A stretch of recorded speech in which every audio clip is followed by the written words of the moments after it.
Nós vamos ler todo o capítulo 1 do livro do profeta Joel. Damos boas-vindas a todos, aqueles que nos acompanham, nos assistem pela Rede Super, pelo Facebook, pelo YouTube. Que o Senhor te abençoe. Você que está aí acompanhando a live no Facebook, comenta aí, diz de onde você está nos assistindo, para nós sabermos onde tem chegado aí a nossa ministração. Joel capítulo 1. Palavra do Senhor que foi dirigida a Joel, filho de Petuel. Ouvi isto, vós, anciãos, e escutai, todos os moradores da terra. Aconteceu isto em vossos dias, ou também nos dias de vossos pais? Fazei sobre isto uma narração a vossos filhos, e vossos filhos a seus netos, e os filhos destes a outra geração. O que ficou do gafanhoto cortador, comeu o gafanhoto migrador. O que ficou do gafanhoto migrador, comeu o gafanhoto devorador. E o que ficou do gafanhoto devorador, comeu o gafanhoto destruidor. Despertai, bêbados, e chorai. Gemei, todos os que bebeis vinho, por causa do vinho novo, porque foi tirado da vossa boca. Uma nação poderosa e inumerável veio sobre a minha terra. Os seus dentes são dentes de leão, e tem presas de leoa. Fez da minha vide uma assolação, arruinou a minha figueira, arrancou-lhe a casca e a lançou por terra. Os seus galhos se embranqueceram. Lamenta como a virgem que está vestida de pano de saco, pelo marido da sua mocidade. Foi cortada a oferta de cereais e a libação do templo do Senhor. Os sacerdotes, servos do Senhor, estão entristecidos. O campo está assolado e a terra triste. O trigo está destruído, o vinho novo se secou, o azeite falta. Desesperai-vos, lavradores, uivai, vinhateiros, sobre o trigo e a cevada, porque a colheita do campo pereceu. A vide se secou, a figueira se murchou, a romeira, a palmeira, a macieira e todas as árvores do campo se secaram. A alegria se secou entre os filhos dos homens. Cingi-vos de pano de saco e lamentai-vos, sacerdotes. Gemei, ministros do altar. Entrai e passai, vestidos de pano de saco, durante a noite, ministros do meu Deus, pois a oferta de cereais e a libação cortadas foram do templo do vosso Deus. Santificai um jejum, convocai uma assembleia solene, congregai os anciãos e todos os moradores desta terra para o templo do Senhor, o vosso Deus, e clamai ao Senhor. Ai do dia, pois o dia do Senhor está perto. Ele virá como assolação da parte do Todo-Poderoso. Não está cortado o mantimento de diante dos nossos olhos? A alegria e o regozijo do templo do nosso Deus? A semente mirrou debaixo dos torrões de terra. Os celeiros estão assolados, os armazéns derrubados, porque se secaram os cereais. Como geme o gado, as manadas de vacas estão confusas, porque não tem pasto. Até os rebanhos de ovelhas estão sofrendo. A ti, ó Senhor, clamo, porque o fogo consumiu.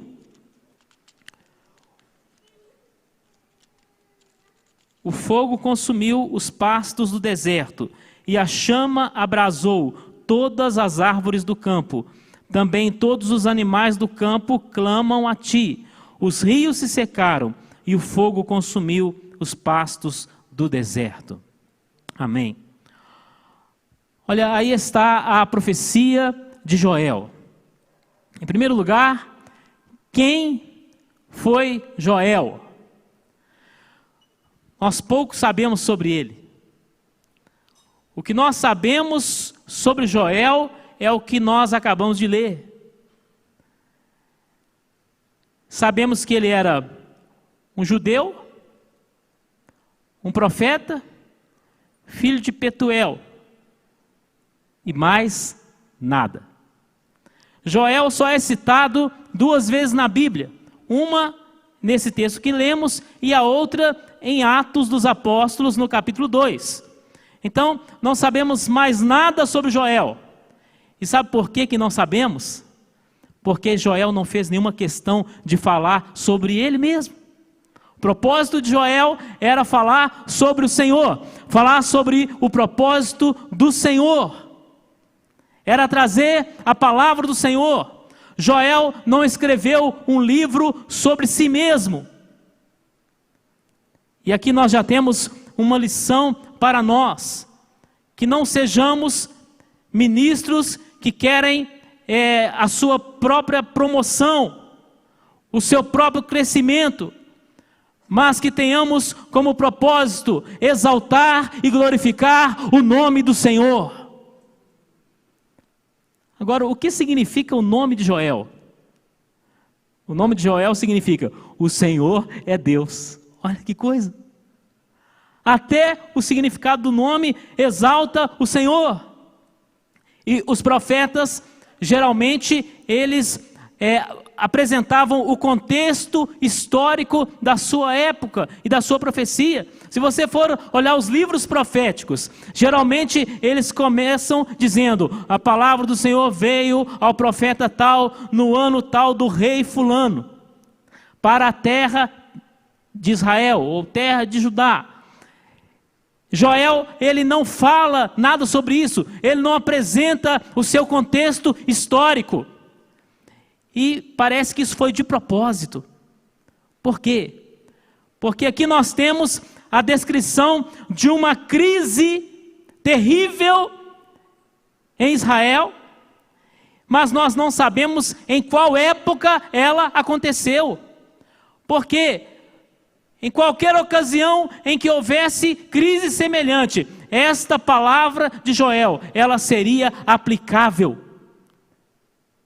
Então, Joel colocou aqui uma profecia sem data, uma profecia sem prazo de validade, e por este motivo ela serve para nós ainda hoje. Se você for pesquisar sobre o livro de Joel, você vai encontrar as opiniões mais discrepantes.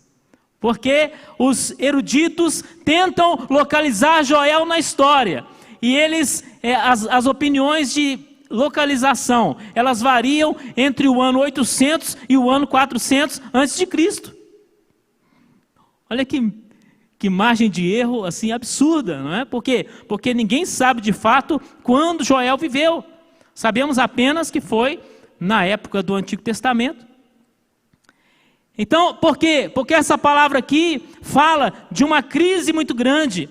E muitas crises poderiam acontecer em outras épocas, e essa palavra continuaria valendo, como ela vale para nós hoje. Aqui nós temos uma grande crise econômica em Israel, mais especificamente no reino de Judá, o reino do sul. Uma crise terrível, e essa crise ela envolvia vários elementos. Havia praga na lavoura, vimos aí uma descrição sobre os gafanhotos, vários tipos de gafanhotos. Aquelas lavouras foram consumidas pelos gafanhotos. Além disso, havia seca na terra.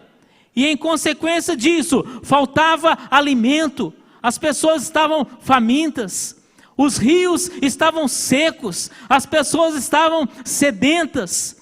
Era uma crise na agricultura, uma crise econômica, e essa crise ela vinha se alastrando, uma crise que começou no campo, lá no campo, com a produção agrícola, mas esta crise ela invadiu as cidades, esta crise invadiu as casas, esta crise atingiu as famílias, a crise atingiu inclusive o templo. Por quê? Porque as ofertas no templo dependiam da produção do campo. As ofertas eram o quê? Alimentos. Então, se o campo não produzia, não tinha oferta no templo. Então, era uma crise generalizada. Mas a palavra do Senhor não se restringe a essas questões naturais, né, de comida, de água e falta das coisas, mas aqui nós temos um aspecto que vai falar da alma.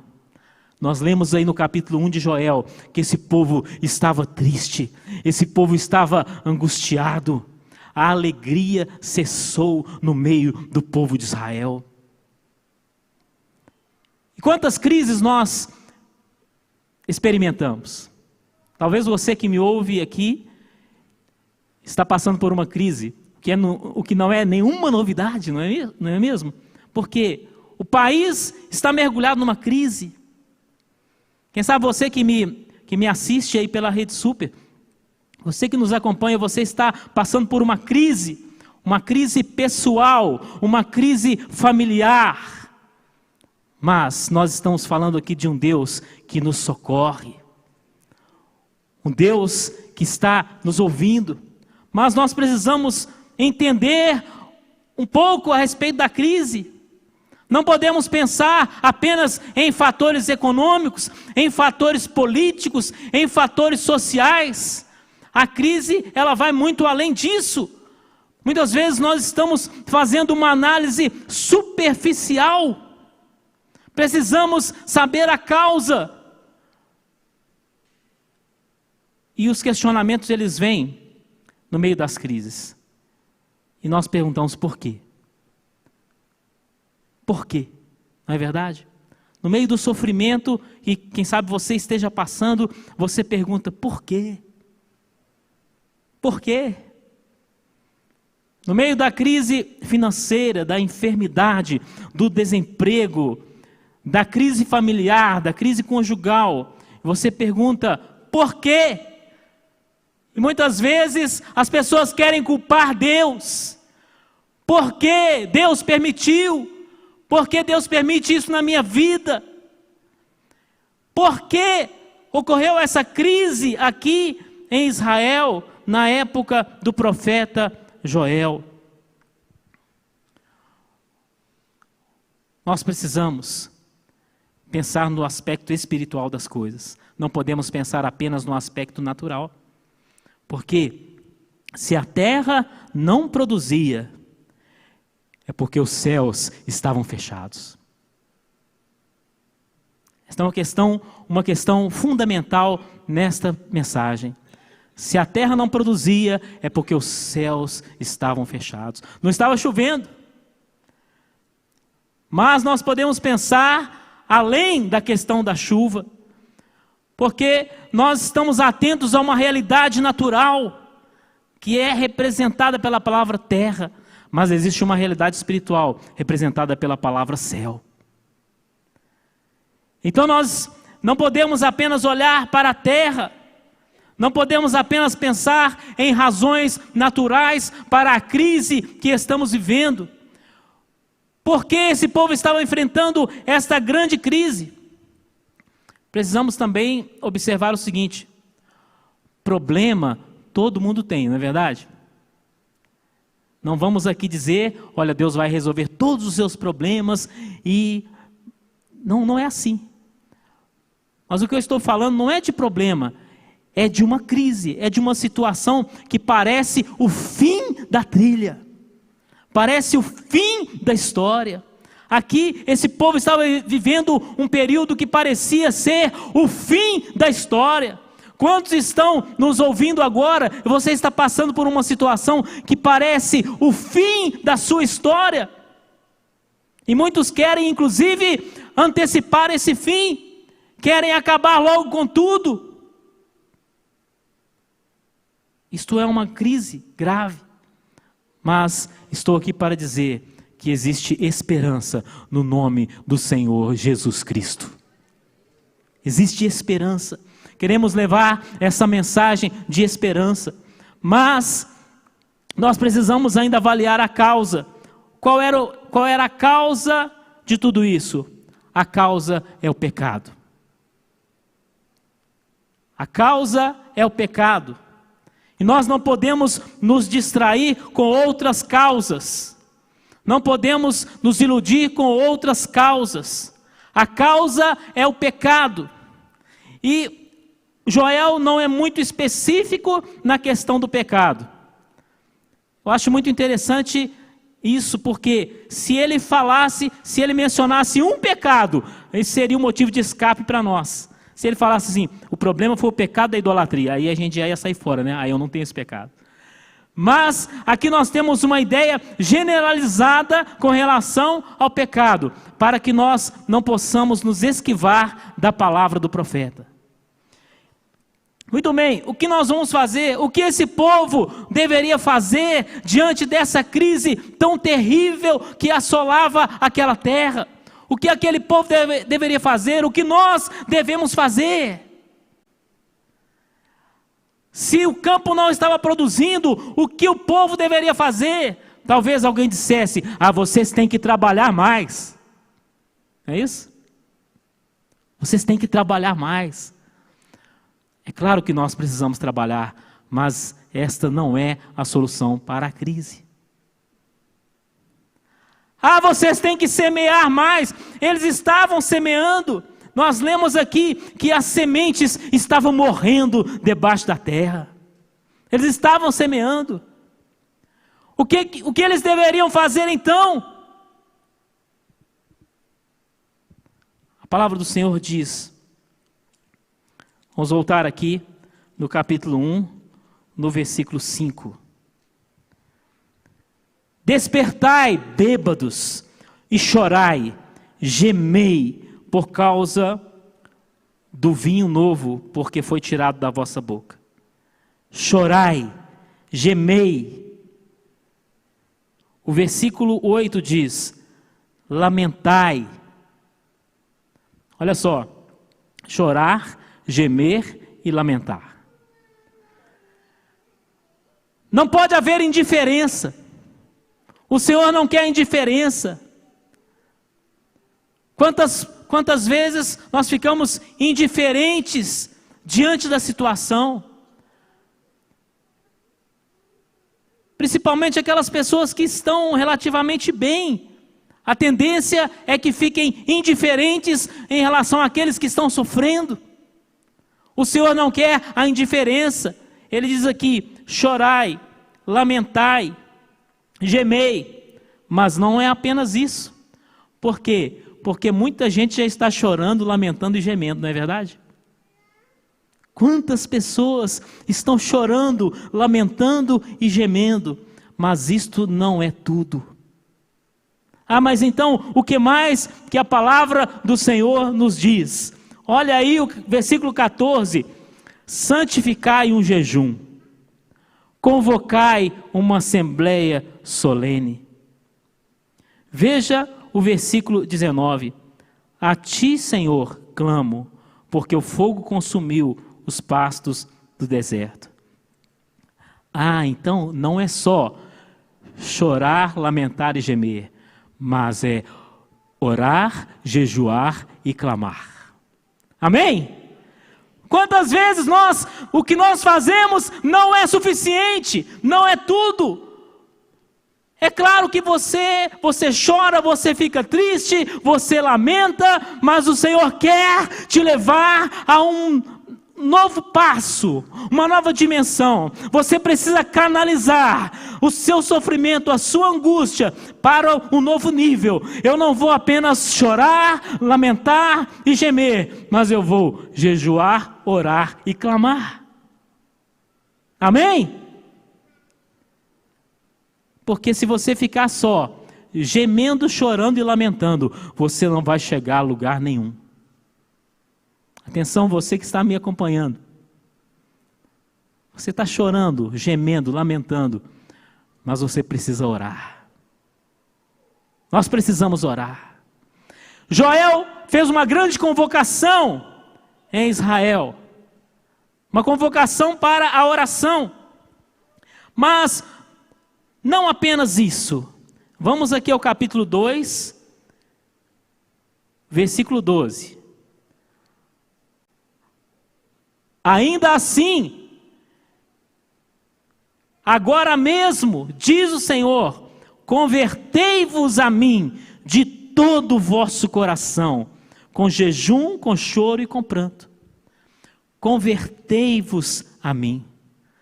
Então, não adianta só você ficar chorando. Não adianta só você orar. Você precisa se converter ao Senhor. Precisa converter. Talvez esta seja a parte mais difícil. Porque converter não é trocar de religião. Converter não é mudar de igreja. Converter é voltar para Deus. É o que o Senhor diz aqui através do profeta Joel. Agora, quando nós oramos, que tipo de oração nós devemos fazer? Diante de toda essa crise, de todos esses problemas, que tipo de oração deveria ser feita? Será que é uma oração apenas para pedir bênção? Não, não é isso. Olha como que nós podemos nos enganar na questão da oração. Qual o tipo de oração que Deus espera de nós? Não é errado pedir bênção. Já pensou esse povo aqui se reunindo e orando: Senhor, abençoa os nossos campos. Senhor, abençoa a semente que eu plantei. Senhor, abençoa, manda chuva. Senhor, abençoa a minha produção. Não, não era isso. Eles deviam orar: Senhor, perdoa os meus pecados. Senhor, tem misericórdia de mim, eu pequei contra ti. Olha o tipo de oração que Deus estava querendo. Uma oração de conversão. Orar pedindo bênção é muito fácil, mas Deus quer que você ore confessando os seus pecados. Deus não tem dificuldade nenhuma para te abençoar, mas Ele quer fazer muito mais do que isso. Não adianta a pessoa ser abençoada e ir para o inferno. Não adianta a pessoa ser abençoada e continuar vivendo no pecado. Não adianta a pessoa ser abençoada e continuar vivendo na prostituição, no adultério. Não adianta. Não adianta ser abençoado e continuar vivendo na corrupção. Não adianta levar o nome de Jesus para a política e ser mais um ladrão. Não adianta. O que o Senhor quer é mudança de vida. Mudança de vida. Mudança de atitude, mudança de caráter. É o que o Senhor quer. Olha, aqui nós temos uma expressão muito interessante. Aqui no capítulo 2 de Joel, versículo 13. Rasgai o vosso coração e não as vossas vestes. Preste muita atenção nisso. Rasgai os vossos corações e não as vossas vestes. Nós temos aqui um elemento cultural bastante estranho para nós. Mas naqueles tempos antigos, as pessoas, quando estavam muito tristes, muito angustiadas ou mesmo desesperadas, as pessoas rasgavam as suas roupas. Misericórdia, né? Que prejuízo. Ainda bem que não temos essa moda mais. Mas as pessoas rasgavam a roupa. E era uma rasgação de roupa, uma coisa terrível. Mas chegou um ponto que as pessoas estavam rasgando a roupa e não tinham sentimento nenhum nos seus corações. As pessoas estavam rasgando as suas roupas para impressionar os outros. Para alguém dizer: nossa, coitado, como ele está triste. Por isso o Senhor disse aqui: rasgai os vossos corações e não as vossas vestes. O Senhor não quer apenas questões de aparência, mas Ele quer um coração contrito e quebrantado diante dEle. Rasgai os vossos corações. O que é isso, meu irmão? O que é isso? rasgar o coração é se abrir para Deus. É se abrir para Deus. Você precisa se abrir para Deus. Você está enfrentando uma situação tão difícil na sua vida e você talvez não contou para ninguém. Tem pessoas que são muito fechadas, não é? Talvez você não tenha contado para ninguém. Tem outras pessoas que são muito abertas, então elas contam no Facebook, não é isso? Contam no WhatsApp, criam aquele tumulto no WhatsApp. Mas você precisa contar para o Senhor. Não que Ele não saiba, mas Ele quer ouvir você. Não é isso? Rasga o seu coração diante de Deus. Abre o seu coração diante de Deus. Conta para Ele o seu problema. Conta para Ele a sua aflição.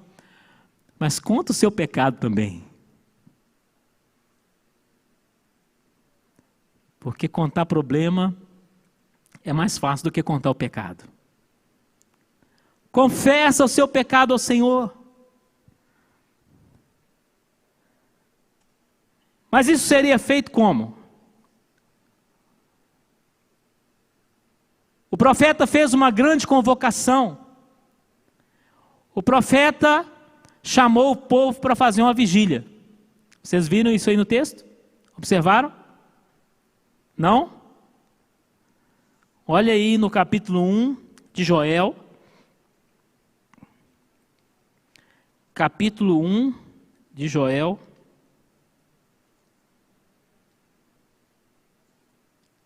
Versículo 13. Cingi-vos de pano de saco e lamentai-vos, sacerdotes. Gemei, ministros do altar. Entrai e passai vestidos de saco durante a noite, ministros do meu Deus, pois a oferta de cereais e a libação cortadas foram do templo do vosso Deus. Passai a noite. Passai a noite. Temos passado muitas noites na presença do Senhor em vigília, aqui no tabernáculo. Já fazem 3 anos e meio, né, que nós temos feito isso. Mas qual é a necessidade, né? Algumas pessoas falam assim, não, Deus não quer sacrifício. Mas sacrifício foi Jesus passar o dia inteiro na cruz por mim e por você. Você passar uma noite em vigília diante do Senhor não é sacrifício nenhum. E aqui Joel convocou os ministros. Ele não estava falando com ímpios, ele estava falando com crentes. Ele estava convocando o povo de Deus. Porque nós temos uma responsabilidade diante de Deus pela nossa nação. Nós temos uma responsabilidade diante de Deus pela nossa cidade. Assim como pelas nossas famílias, pelas nossas casas. E o profeta convocou os ministros, convocou os sacerdotes para se apresentarem diante do Senhor. Ele convocou ali uma grande reunião. Eu queria ler também no capítulo 2, a partir do versículo 12. Joel 2:12. Ainda assim, agora mesmo, diz o Senhor, convertei-vos a mim de todo o vosso coração, com jejuns, com choro e com pranto. Rasgai o vosso coração e não as vossas vestes. Voltai para o Senhor vosso Deus, porque Ele é misericordioso, compassivo, tardio em irar-se, grande em amor e se arrepende do mal. Quem sabe se não se voltará e se arrependerá e deixará após si uma bênção em oferta de cereais e libação para o Senhor vosso Deus? Tocai a trombeta em Sião, santificai um jejum, proclamai um dia de assembleia solene, congregai o povo, santificai a congregação, ajuntai os anciãos, congregai os filhinhos e os que mamam, saia o noivo do seu aposento e a noiva do seu leito nupcial, chorem os sacerdotes, ministros do Senhor, entre o alpendre e o altar, e digam: poupa o teu povo, ó Senhor, não entregues a tua herança à vergonha, para que as nações zombem dele, porque diriam entre os povos: onde está o seu Deus? Olha aqui, o Senhor está fazendo uma grande convocação. O Senhor quer que o seu povo se reúna. O Senhor não quer crente desigrejado, amém? O Senhor não disse assim: tá, cada um ora na sua casa. É lógico que nós devemos orar nas nossas casas, mas Ele está querendo nos ajuntar, Ele está querendo nos congregar. Então Ele está chamando todas as gerações. Vocês viram aí, desde os anciãos até os bebês, o noivo, a noiva. Então Ele está dizendo aqui, olha só, o noivo e a noiva, que estavam ali curtindo as suas núpcias, o Senhor estava convocando, porque não existe nenhum compromisso maior do que o compromisso com Deus. Guarde bem isso. Não tem nenhum compromisso mais importante do que o compromisso com Deus. E o que aconteceu aqui na sequência? Olha só, o Senhor está propondo algo fora do costume. O Senhor está propondo algo fora da tradição. Veja o que diz aí o versículo 17. Chorem os sacerdotes, ministros do Senhor, entre o pórtico e o altar. Olha só, se vocês já leram a lei de Moisés, será que leram? Se vocês já leram a lei de Moisés, vocês viram ali os deveres sacerdotais, os ritos sacerdotais, o que os sacerdotes faziam no tabernáculo e depois no templo. E hora nenhuma Moisés falou para o sacerdote chorar entre a porta e o altar. Então o Senhor está chamando para fazer algo fora do costume, fora da tradição. O Senhor está chamando para você ir além daquilo que você sempre fez para Ele.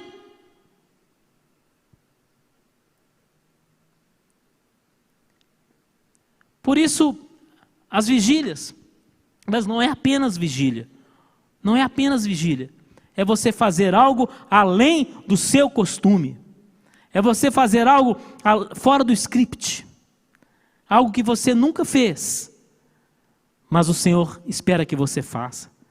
É um clamor sincero diante do Senhor. Não é você fazer uma reza decorada, é você clamar.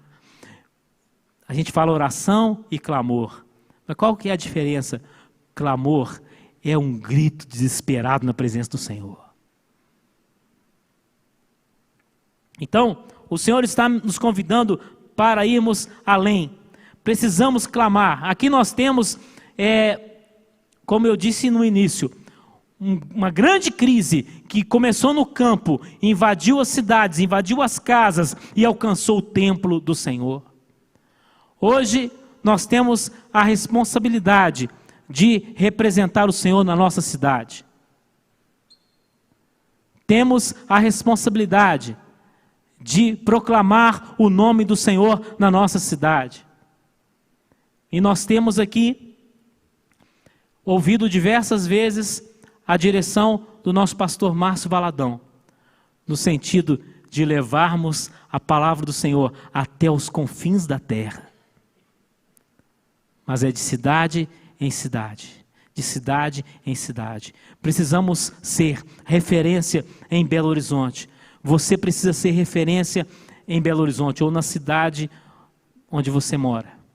E é esse tem sido o nosso propósito, servir ao Senhor e sermos referência na nossa cidade para que outros também sirvam ao Senhor. Por quê? Porque a crise ela está atingindo a todos. E o que aconteceu aqui, em Joel? Deus ouviu o clamor deste povo. Amém? Deus ouviu o clamor deste povo, porque nós não servimos a um Deus surdo, servimos a um Deus que ouve as nossas orações. Não servimos a um Deus mudo, mas servimos a um Deus que responde, um Deus que fala, um Deus que age. Então Ele pode agir na sua vida hoje. Servimos a um Deus vivo e todo-poderoso. Então Deus agiu, Deus atendeu ao clamor deste povo, Deus mandou chuva sobre aquela terra, Deus fez com que a lavoura produzisse abundantemente. Se você ler todo o livro de Joel, você vai encontrar isso.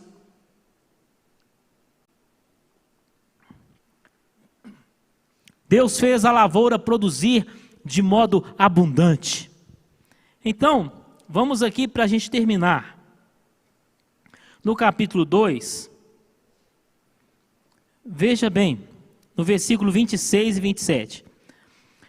Comereis abundantemente até ficardes satisfeitos, e louvareis o nome do Senhor vosso Deus, que procedeu para convosco maravilhosamente. O meu povo não será mais envergonhado. Sabereis que eu estou no meio de Israel, e que eu, o Senhor, o vosso Deus, eu sou o Senhor, vosso Deus, e que não há outro, e o meu povo não será envergonhado para sempre. Amém? Joel poderia ter terminado o seu livro aí, e o povo estaria muito feliz. Mas ele continua. Versículo 28, e depois disto, derramarei o meu espírito sobre toda a carne, os vossos filhos e as vossas filhas profetizarão, os vossos velhos terão sonhos, e os vossos jovens terão visões, e até sobre os servos e sobre as servas naqueles dias, derramarei o meu espírito. Mas não acabou não, Senhor? Não. Por quê? Porque aquele povo estava muito preocupado com a comida e a água. O povo estava muito preocupado com o campo, a lavoura e os animais. Mas, por que o texto continua? É porque havia uma necessidade espiritual que ninguém estava consciente dela. Aquele povo não estava apenas faminto, sedento e em dificuldade financeira. Aquele povo estava frio espiritualmente. Então, o Senhor, Ele manda a chuva, conforme você pode ler depois. Mas Ele tem uma outra chuva para mandar. Derramarei o meu espírito sobre toda a carne. Existe uma necessidade espiritual que muitos não estão conscientes dela. Todo mundo pensa em crise financeira, todo mundo pensa nisso, todo dia. E as mais diversas crises, mas existe uma crise espiritual em curso. Você olha para o seu bolso e você vê que está vazio, você tira o extrato bancário e vê que está zerado ou no vermelho, mas existe um extrato espiritual que talvez não esteja muito bem.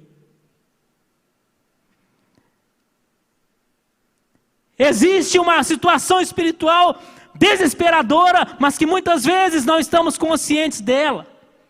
Estamos preocupados com nossos problemas físicos, emocionais, financeiros, familiares, profissionais, mas existe um problema espiritual sério que precisa ser resolvido. Por isso nós temos clamado ao Senhor. A profecia de Joel, ela tem um alcance muito extenso. Ela foi dada para um povo que enfrentava uma crise em uma época que nós não sabemos. Mas essa profecia se cumpre também em Atos dos Apóstolos, capítulo 2. Naquele dia de Pentecoste, quando o Espírito Santo caiu sobre os 120 reunidos no cenáculo, e Pedro disse: o que está acontecendo aqui é o que foi profetizado por Joel, que disse: nos últimos dias derramarei do meu Espírito sobre toda a carne. Mas a profecia de Joel, ela não acaba de se cumprir em Atos 2, porque Joel fala sobre o fim dos tempos. Se você ler Joel capítulo 3, Joel fala sobre o juízo de Deus. O capítulo 3 de Joel é um pedaço do Apocalipse, digamos assim. Então, a profecia de Joel, ela alcança os nossos dias. Portanto, as suas repreensões, as suas exortações, elas também são dirigidas a nós.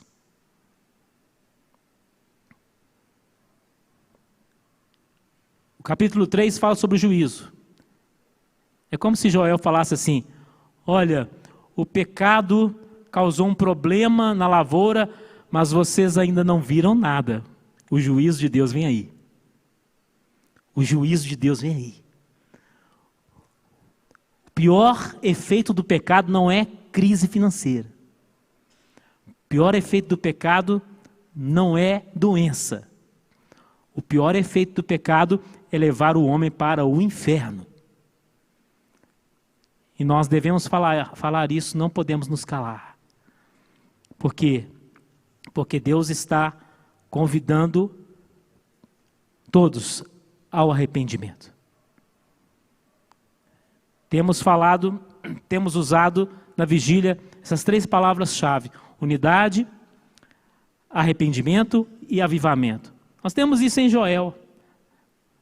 Temos uma convocação para que o povo se unisse, para que o povo se arrependesse, e temos uma promessa de avivamento sobre aquele povo. E nesta noite o Senhor também nos convida, o Senhor também nos chama ao arrependimento. E eu gostaria de orar com vocês neste momento. Convido os irmãos a se colocarem de pé. Estarei orando também por aqueles que nos assistem pela Rede Super, pelo YouTube, pelo Facebook. Estaremos clamando ao Senhor. E você precisa orar. Você precisa clamar. Você precisa rasgar o seu coração. Não tem jeito de um rasgar o coração do outro. Isso é pessoal, é individual. Cada um rasga o seu próprio coração. Cada um se abre e se derrama diante do Senhor. Então nós vamos orar neste momento. Ó Senhor, nós recebemos a Tua palavra. Senhor, nós aceitamos a Tua palavra, a Tua repreensão. Ó Deus, nós queremos clamar a Ti nesta noite. Eu clamo a Ti a favor de cada um que está aqui neste templo. Ó meu Deus, mas também a favor daqueles que nos ouvem, que nos assistem neste momento, talvez em seus lares, em seus automóveis, em seus locais de trabalho, talvez num hospital, num presídio, em qualquer lugar. Ó Deus, contempla, Senhor, a crise de cada um, contempla o problema de cada um, contempla a aflição, a tristeza, a depressão. Ó meu Pai, em nome de Jesus, ó Senhor, queremos clamar a Ti nesta hora. Meu Deus, tenha misericórdia, Senhor. Tenha misericórdia, Senhor. Como diz a Tua palavra, Tu és bom, Tu és compassivo, Tu és misericordioso. Toca nesses corações agora, Senhor, para que se convertam a Ti. Ó Deus, em nome de Jesus. Ó Pai, nós queremos apresentar a Ti a cidade de Belo Horizonte. Meu Deus, em nome de Jesus. Ó Deus, apresentamos a Ti esta cidade. Ó Pai, clamamos ao Senhor pela intervenção do céu sobre esta terra, em nome de Jesus, em nome de Jesus. Ó Pai, clamamos a Ti pelas autoridades. Ó Deus, queremos clamar a Ti, ó Pai, para que o Senhor venha interferir nesta cidade, venha abençoar este povo. Clamamos a Ti pelo Brasil, pelas autoridades. Ó Deus, em nome de Jesus, queremos proclamar, ó Pai, que o Brasil vai sair dessa crise moral que está sendo atravessada, em nome de Jesus, em nome de Jesus. Ó Pai, porque esta crise moral é pior do que a crise financeira, econômica e política. Meu Deus, em nome de Jesus, queremos proclamar a Tua palavra sobre esta nação e clamar, Senhor, que o Teu Espírito seja derramado. Clamamos por um avivamento na nossa terra. Deus, a Tua palavra diz: se o meu povo, que se chama pelo meu nome, se humilhar e orar, e buscar a minha face, e se converter dos seus maus caminhos, então eu ouvirei do céu, perdoarei os seus pecados, e sararei a sua terra. Por isso nós clamamos pela nossa terra. Oh meu Pai, oh meu Deus, venha trazer este arrependimento sobre esta terra. Meu Deus, em nome de Jesus, venha trazer arrependimento sobre o Teu povo em primeiro lugar. A Tua palavra diz que os ministros do altar são os primeiros a clamar. Oh meu Deus, em nome de Jesus, perdoa os nossos pecados. Oh Senhor, venha Senhor transformar o nosso coração. Meu Deus, em nome de Jesus, queremos ver esse derramamento do Teu Espírito sobre toda a carne. Queremos ver, ó Pai, os dons espirituais restaurados. Oh meu Deus, em nome de Jesus, que todas as gerações aqui representadas e espalhadas pela nossa terra sejam alcançadas, sejam abençoadas pelo Senhor, em nome de Jesus.